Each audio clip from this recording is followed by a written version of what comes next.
J'ai découvert la randonnée à travers le chemin de Saint-Jacques il y a 17 ans maintenant. C'était en 2008 suite à des événements personnels et familiaux assez durs et qui m'ont donné l'envie de faire une rupture dans ma vie et de me mettre en marche. J'ai découvert que le chemin de Compostelle passait à côté de chez moi, ici en Belgique, et je me suis mise à suivre les coquilles chaque été, petit à petit, et au bout de 9 mois de marche, en ayant pris de très très nombreuses variantes et de nombreux chemins, je suis arrivée à Compostelle. Et là, le chemin ne fait que commencer, et j'ai donc continué à arpenter différents chemins.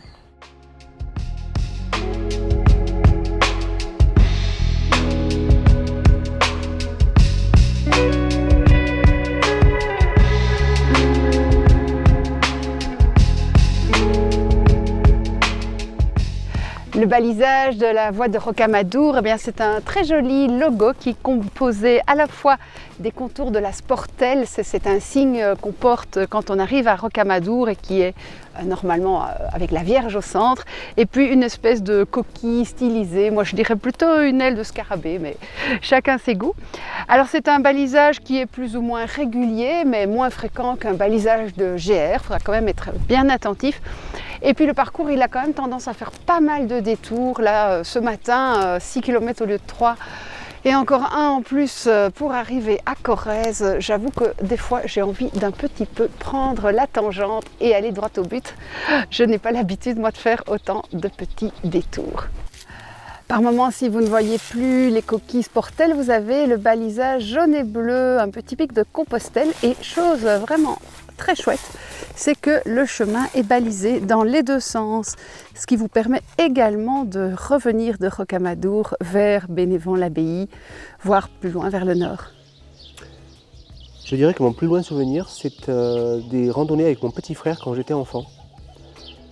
On habitait dans les Landes et on partait marcher, on avait pour contrainte de rentrer pour le repas avec ma mère, chez ma mère. Et on partait comme ça. Je crois que c'est mes premiers souvenirs de randonnée vraiment qui m'ont marqué, quoi. Je démarre. Depuis combien de temps je randonne? Je pense que j'avais une quinzaine d'années sur mes premières randos, parce que mes parents sont plus orientés vers la mer. On a attaqué le ski de fond et derrière ça, on a commencé un peu à randonner. Ma sœur habitait Gap. Et c'est là que je me suis rendu compte, j'avais un peu le vertige, mais j'aimais quand même la montagne, ça me plaisait bien. Et j'en ai fait un petit peu en tant qu'ado, en tant que jeune adulte. Pas plus que ça, parce que j'ai fait plein d'autres choses. J'ai fait beaucoup d'escalade, plus d'escalade que de rando dans ma jeunesse. Et après, dans ma vieillesse, j'ai fait du trek.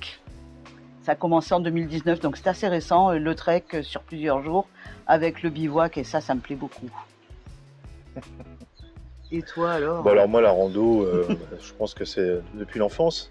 J'ai grandi à la campagne, j'ai tout le temps crapahuté autour de chez moi, essayer de découvrir des trucs, aller fouiner un peu là.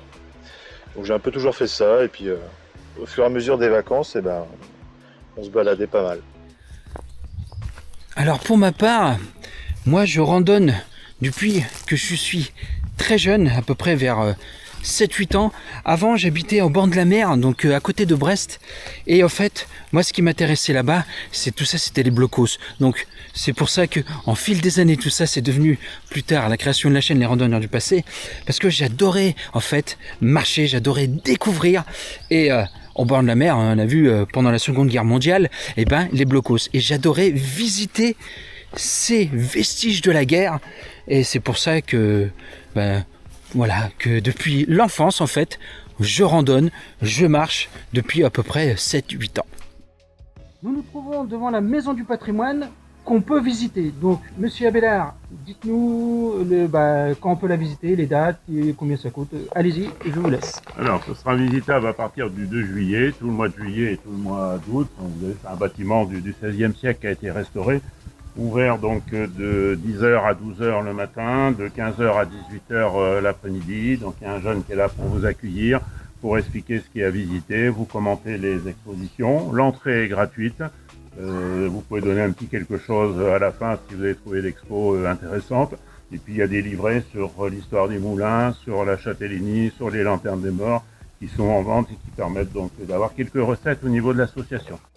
un conseil, allez-y. Je vais pas vous faire montrer l'intérieur parce que sinon, je vais tout spoiler. C'est la peine. C'est le but, c'est que vous veniez à Pranzac, à la Maison du Patrimoine, allez visiter et laisser un petit quelque chose. Ça pourra toujours agrémenter pour l'histoire du château, pour tout ce qui est église, tout ce qui est patrimoine de Pranzac et même pour les spectacles à venir. Allez, on est parti pour la visite du château. Donc je randonne depuis 1996.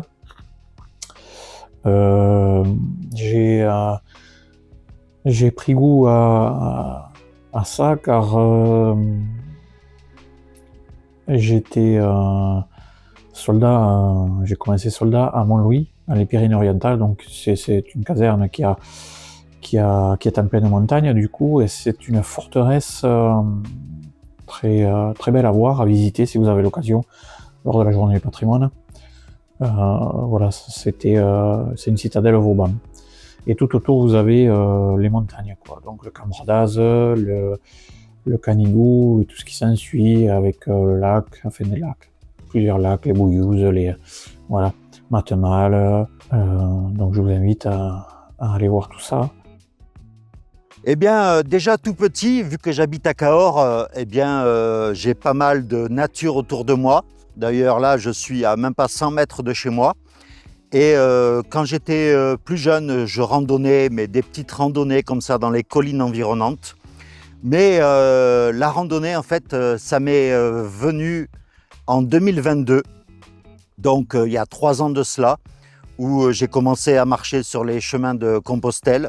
Et puis depuis, je n'arrête pas. J'ai fait la Via Francigena, j'ai fait également un pèlerinage au Japon. Et par rapport à mon plus lointain souvenir, c'est justement les petites randonnées avec mes frères dans les collines autour de Cahors. So I got some questions here to answer. Question 1, how long have you been hiking? Your earliest memory? Well, I started hiking probably 20, 25 years ago. Didn't know what I was doing. I found some external frame like canvas backpacks in my dad's garage from the 60s. I was carrying 70-pound packs with cast iron gear and 2-liter bottles of pop and big cans of soup and beans. It was ridiculous. But that's how long I've been hiking for. I've evolved since then. Alors je randonne depuis toujours. Je dois ça à mes parents, voilà, qui m'emmenaient marcher dès mon plus jeune âge. Alors, mon plus lointain souvenir de rando, je pense que je devais avoir 4 ans. Donc c'est un souvenir un peu flou, mais c'était dans la vallée de Chamonix. Et je me souviens avoir fait cette petite rando qui va au glacier des Bossons. Enfin, presque, qui va sur un petit point de vue. Alors ça a bien changé depuis, mais je me rappelle vraiment de cette langue glaciaire et de tous ces séracs. Ça me paraissait gigantesque. Et ouais, c'est un truc qui m'a marqué, et je me suis dit waouh, mais c'est complètement fou. Enfin voilà, pour que je m'en souvienne encore 22 ans après, c'est que ça avait dû bien me marquer. Alors, première question, je prends le questionnaire de Laurent. Depuis combien de temps randonnez-vous? Votre plus lointain souvenir? Alors, moi j'ai toujours été proche de la nature. Alors, quand j'étais gamin, comme beaucoup de personnes de ma génération, on était tout le temps en forêt. Et moi je partais avec ma chienne, ma mère savait pas où j'étais souvent. J'étais à 5-6 km de la maison à 10 ans, en pleine forêt, j'étais très heureux, quoi.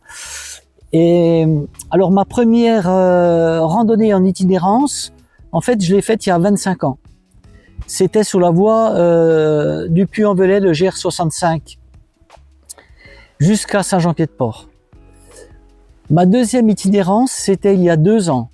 J'ai fait la grande traversée du Jura, que je vous conseille d'ailleurs, qui part de Mandeure dans le Doubs, qui va jusqu'à Culot, dans l'Ain, pour une distance de 400 km et un dénivelé de 10 000 mètres. Elle est superbe, cette GTJ.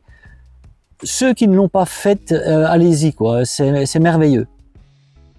I've been hiking really since I was a young boy, really. I used to be in the Cubs and the Scouts. And when I was in the Cubs and the Scouts, we used to go on lots of long walks. Used to also go wild camping. So that's really what first got me into the outdoors.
Je randonne depuis que je suis petit. Mon plus lointain souvenir, c'est ça. C'est depuis que je suis petit, voilà. J'habite dans la nature, il y a la nature tout autour de moi, et à droite, à gauche, et je me suis mis vraiment à la randonnée, que je devais avoir peut-être 10 ans. 10 ans, j'ai pris mon sac à dos, je partais à droite, à gauche, faire des cabanes. Et voilà, puis là maintenant, forcément, étant adulte, ben, on va beaucoup plus loin. Et voilà, ça ouvre d'autres perspectives. Eh bien, la première question, depuis combien de temps randonnez-vous? Votre plus lointain souvenir? Alors moi, la première fois, c'était en 2020, un peu avant le confinement, quand on a commencé à se mettre à l'aventure. Voilà. C'était ensemble? C'était ensemble. Première randonnée. Oui, c'était dans le Jura. Dans le Jura. Mais c'était les 4 lacs. Les 4 lacs? Je crois, ouais. C'était les 4 lacs dans le Jura. La vidéo est sur notre chaîne. Elle est pas terrible parce que c'est une de nos premières, mais elle existe. Voilà. Elle a le mérite d'exister. Voilà. Et toi? Et moi, personnellement, je randonne depuis tout petit avec ma famille. Ouais. J'ai déjà fait plusieurs randonnées en montagne. J'ai déjà dormi en refuge avec de la famille. Mais j'ai redécouvert la discipline avec toi, par contre. Et c'est là que j'ai commencé à investir dans le matos et à partir faire des treks que j'avais jamais fait jusque-là. Et ben voilà.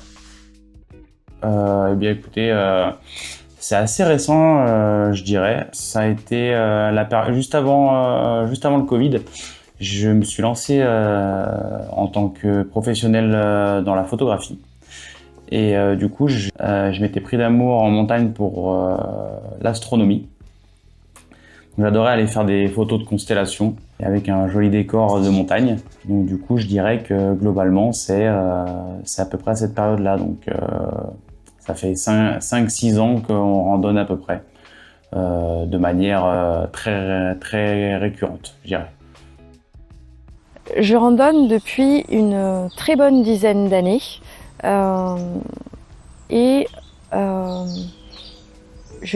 Je pense que le plus lointain souvenir, c'est un souvenir au moment de l'adolescence, dans les Alpes. Alors, je ne sais plus si c'était, je pense, du côté de la région oui, c'était en Haute-Savoie. Et donc, on était partis avec mes parents faire une randonnée où on a fait que monter. Je ne sais plus combien de temps, mais c'était superbe. J'étais sans arrêt dans l'extraordinaire, voilà, dans la contemplation. Ça a généré beaucoup d'émotions avec les sens en éveil. Et on est arrivé sur un plateau. Et là, il y a eu un décollage en parapente pour chacun. Ça, c'était C'est un souvenir juste extra.